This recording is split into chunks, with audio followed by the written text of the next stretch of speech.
Tusimame. Ninaposimama juu ya mawingu, taji nitaweka miguuni pa Yesu.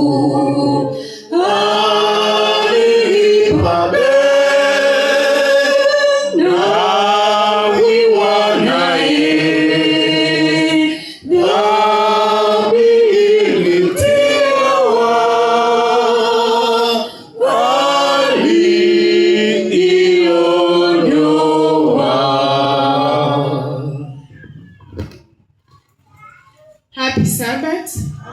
Happy day. Ni kipindi cha maombi. Wote tuelekeze mawazo yetu katika kutafakari njia za Bwana. Tufunge macho. Tunakushukuru mtakatifu Mungu wa mbinguni. Ni asante kubwa tunakurudishia masaa haya matakatifu ambao umetuwezesha Mungu kufika wakati kama huu. Tukiwa Kristo tumetanga mbali na mapenzi yako ndani ya wiki nzima. Tukiwa wadhambi ambao tustahili machoni pako.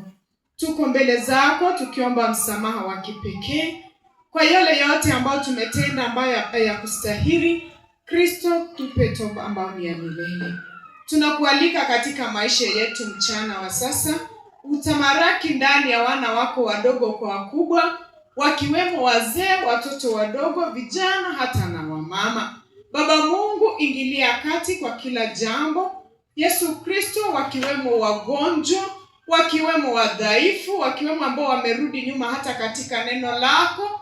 Baba, wewe ndo mwenye nguvu kwa kila hali. Tangulia maisha ya kila mshirika wako, tukikabidhi kanisa lako takatifu miguuni pako. Yesu, tunayo kazi ya ujenzi ambayo bado haijakamilika. Tunaalika Roho wako Mtakatifu ili Mungu atutangulie katika kazi hii.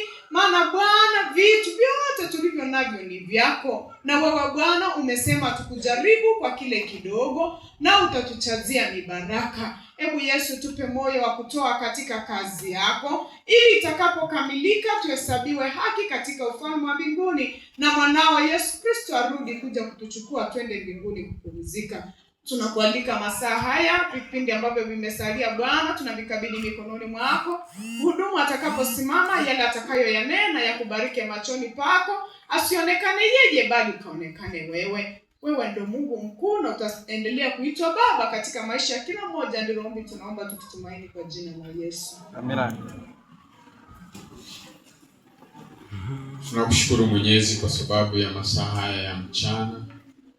Tukubali tuje mbele zako Yesu kwa ajili ya kukuabudu. Tuna mapungufu mengi, tuonee huruma.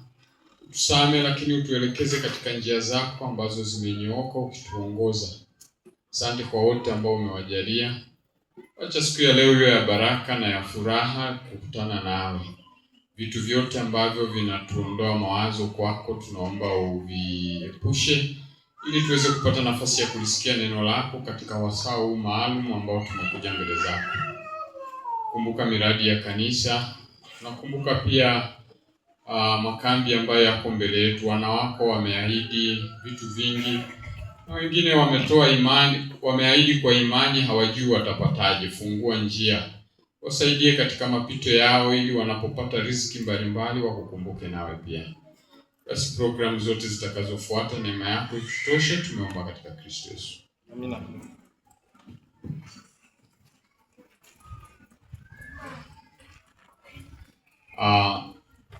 Kabla sijasoma msingi wa 4, niweke lile tangazo la wale wenye shida za macho. Ni kwamba kama una shida ya miwani yako imeharibika ama hauoni vizuri, unataka miwani, tangazo hili lilikuwa linawahusu. Jumatatu saa 3 njoo kwenye kliniki yetu ya hapa Nyabikani. Utapata msaada wa kusaidiwa miwani na matatizo mengine ya macho. Asante. Msingi wetu wa 4 una kichwa kinachosema mwana. Mungu mwana wa milele alifanyika mwili katika Yesu Kristo. Kupitia kwake vitu vyote viliumbwa, tabia ya Mungu ilifunuliwa. Wokovu wa mwanadamu ulikamilishwa na ulimwengu ukahukumiwa. Milele zote Mungu wa kweli alifanyika mwana wa kweli, Yesu aliye Kristo. Alichukuliwa